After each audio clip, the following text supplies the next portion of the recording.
اعوذ باللہ من الشیطان الرجیم بسم اللہ الرحمن الرحیم بہ نستعین انہ خیر ناصر و معین۔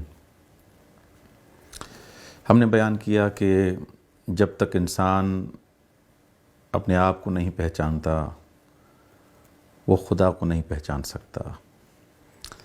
اب جب انسان کے لیے ضروری ہے کہ وہ نفس کی معرفت حاصل کرے، اپنے آپ کی معرفت حاصل کرے، خود کی معرفت حاصل کرے، تو اس کی محوریت کیا ہے، کیسے انسان کو پہچانا جائے، یعنی انسان اپنے آپ کو کیسے پہچانے۔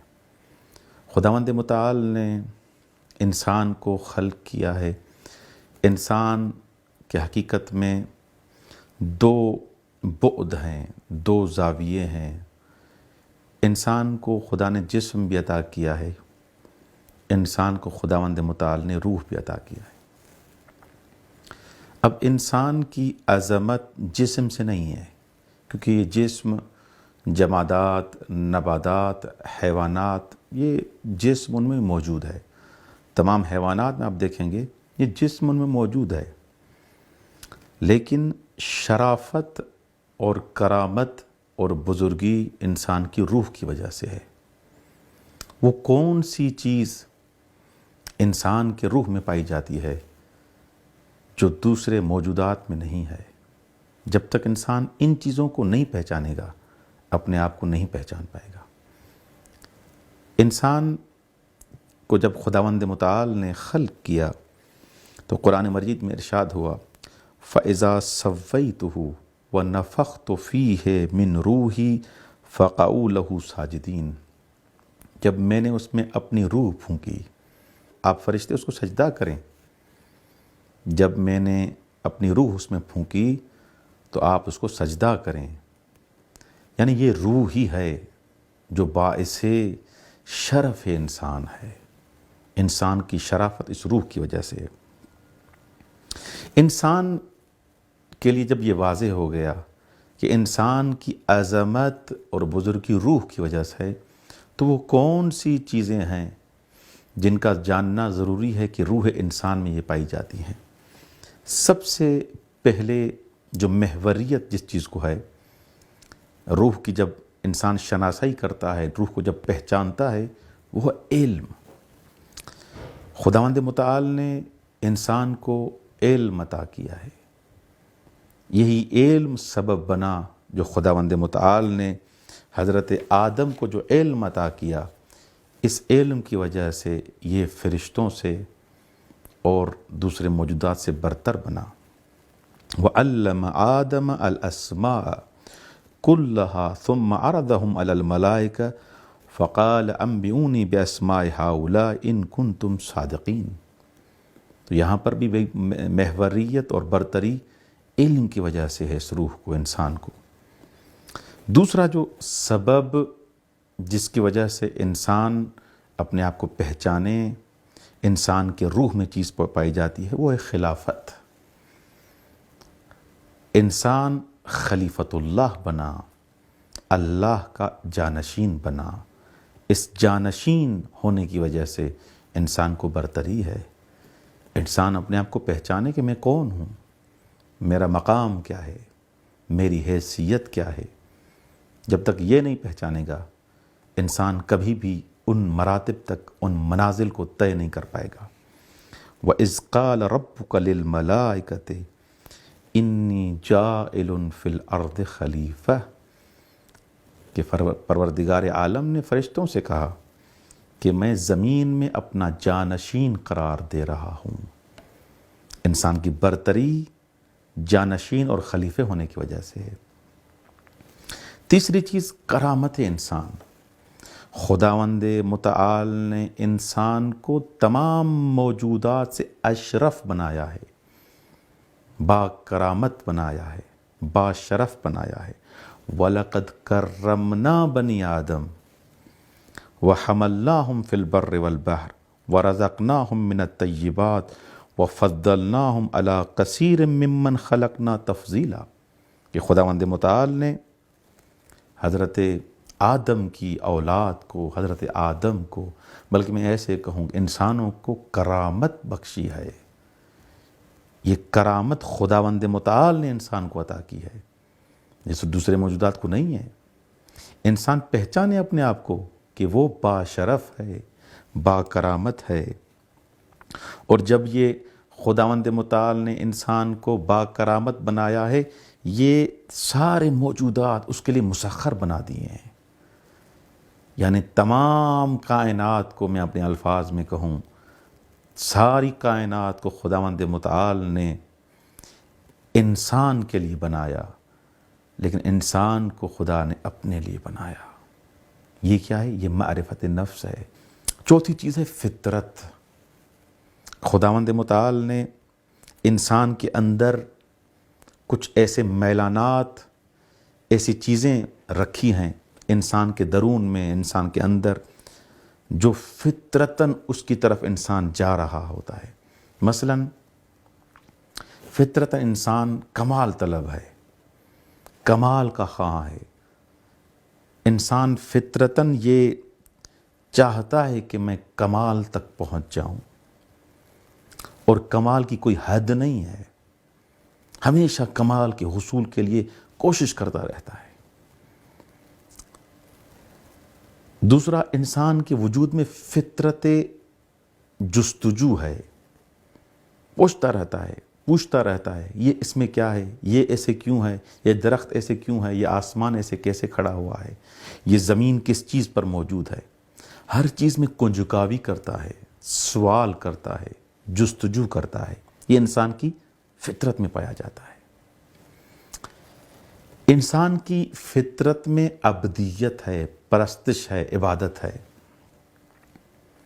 انسان اس حساب سے، اس انسان کو ایسے بنایا گیا ہے کہ انسان فطرتاً زیبائی کو، خوبصورتی کو پسند کرتا ہے، اور جب خوبصورتی کو، زیبائی کو، جمال کو پسند کرتا ہے، اس کے سامنے خاضع ہو جاتا ہے، اس کو مقدس سمجھتا ہے، وہ اس کے لیے محبوب ہو جاتی ہے چیز، اور اس پر قربان ہونے چاہتا ہے کہ اس پر قربان ہو جاؤں، کیونکہ وہ اس چیز کو وہ پسند کرتا ہے۔ اب چاہتا ہے کہ وہ محبوب بھی ایسا ہو جو کامل ہو۔ ظاہری حساب سے جو دنیا میں آپ کو محبتیں مل رہی ہیں، یہ کامل نہیں ہیں، یہ ناقص ہیں، لیکن انسان جس سے محبت کرے وہ محبوب کامل ہو، اس سے محبت کرے۔ جب وہ کامل ہوگا، اس کے سامنے خاضع ہو جائے گا، جھکے گا، اس کی عبادت کرے گا، اس کی پرستش کرے گا۔ جو محبوب اس کا ناقص ہوگا، بلکہ میں کہوں جو ناقص ہوگا، جو کامل نہیں ہوگا، اس کے سامنے تسلیم نہیں ہوگا۔ جو فنا پذیر ہوگا، جو فانی ہوگا، جو ختم ہونے والا ہوگا، اس کی عبادت نہیں کرے گا۔ انسان ایسی ہستی کی عبادت کرتا ہے فطرتاً، جو کامل ہے، فنا ناپذیر ہے، وہ باقی رہنے والی چیز ہے۔ تو لہٰذا جو جمیل محض ہے، اس کو محبوب بناتا ہے، وہ محبوب مطلق بن جاتا ہے انسان کے لیے، اور اس کی ہی عبادت کرتا ہے۔ یہ انسان کی ذات میں، انسان کی فطرت میں موجود ہے۔ انسان کی فطرت میں ختم ہونا نہیں ہے کہ میں اس دنیا میں آیا اور ختم، نہ، انسان کی فطرت میں جاودانگی ہے، ہمیشہ رہنا ہے۔ یہ انسان کی فطرت میں موجود ہے۔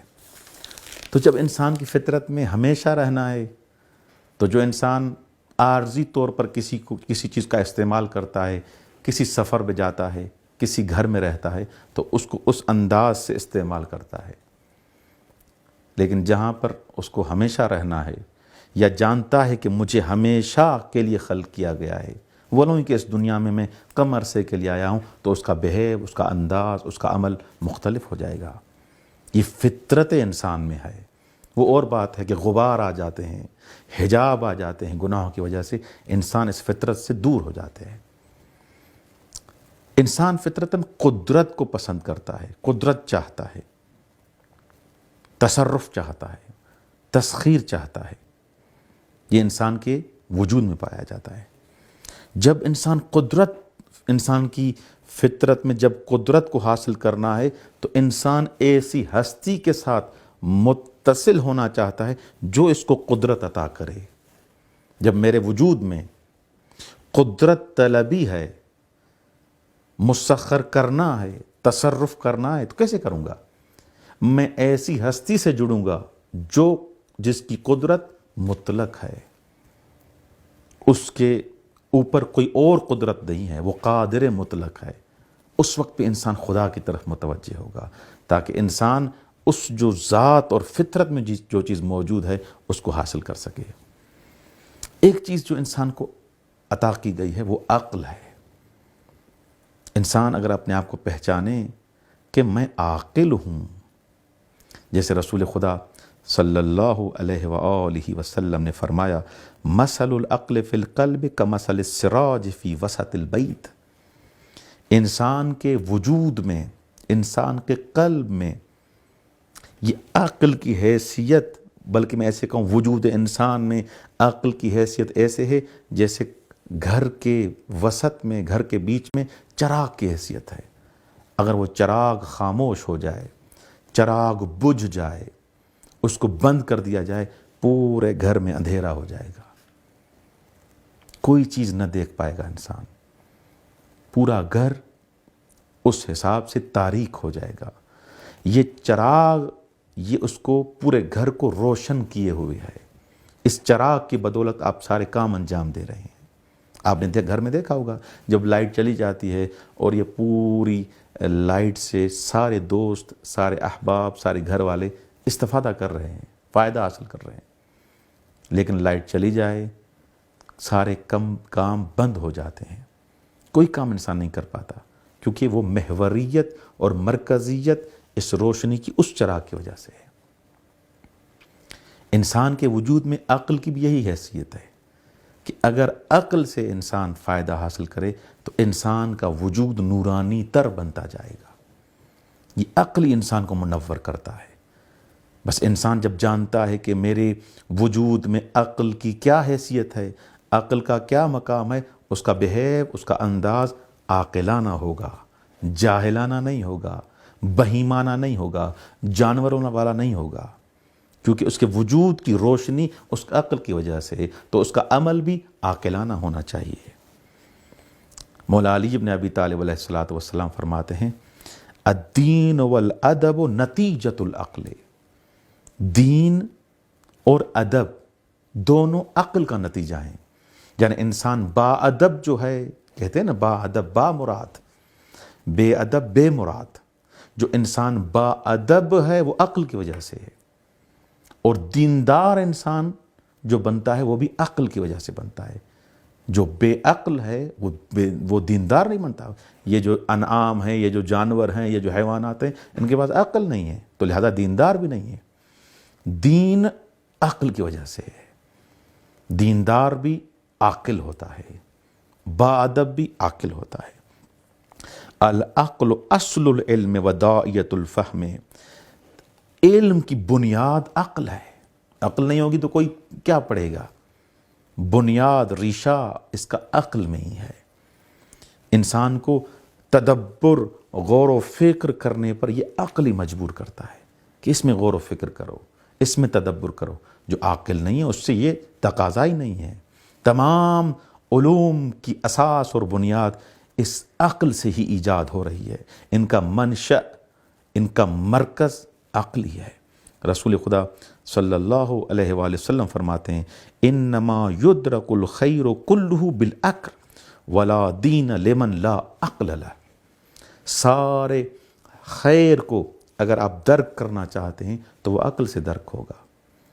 اس انسان کی کوئی خیر نہیں ہے، بلکہ میں ایسے کہوں اس انسان کا دین ہی نہیں ہے جس کا عقل نہیں ہے۔ العقل رسول الحق، عقل سفیر ہے در واقع، خدا کا رسول ہے۔ ایک رسول ظاہری جو رسول خدا صلی اللہ علیہ وآلہ وسلم کی صورت میں ہے، حجت ظاہری اہل بیت علیہ السلام کی صورت میں ہے، ایک حجت باطنی ہے۔ یہ عقل در واقع سفیر الہی ہے، رسول باطنی ہے۔ اللہ اکبر۔ قسم اللہ العقل ثلاثۃ اجزاء فمن کن فیہ کمل عقلہ ومن لم یکن فیہ فلا عقل لہ حسن المعرفۃ باللہ حسن الطاعت و حسن الصبر علی امر اللہ۔ سب سے پہلے حسن المعرفۃ باللہ، خداوند متعال کی بہترین معرفت حاصل کرے، وحسن الطاعہ، بہترین خدا کی عبادت کرے، اطاعت کرے، وحسن الصبر علی امر اللہ، خدا کے امر پر بہترین صبر کرے، خدا کے دستورات پر، خدا کے احکامات پر، خدا نے جو احکامات صادر کی ان پر صبر کرے۔ اول ما خلق اللہ العقل، سب سے پہلی چیز جو خلق کی ہے خداوند متعال نے وہ عقل کو خلق کیا ہے۔ تو لہٰذا عقل کی مرکزیت ہے انسان کے وجود میں، بغیر عقل کے نہ دین ہے، نہ علم ہے، نہ عمل ہے، نہ معرفت الہی ہے۔ یہ ہے خود شناسی۔ انسان اپنے آپ کو پہچانے گا تو خدا کو پہچانے گا، اور جب خدا کو پہچانے گا تو انسان کمال کی منزل تک پہنچ سکتا ہے۔ والسلام علیکم ورحمۃ اللہ وبرکاتہ۔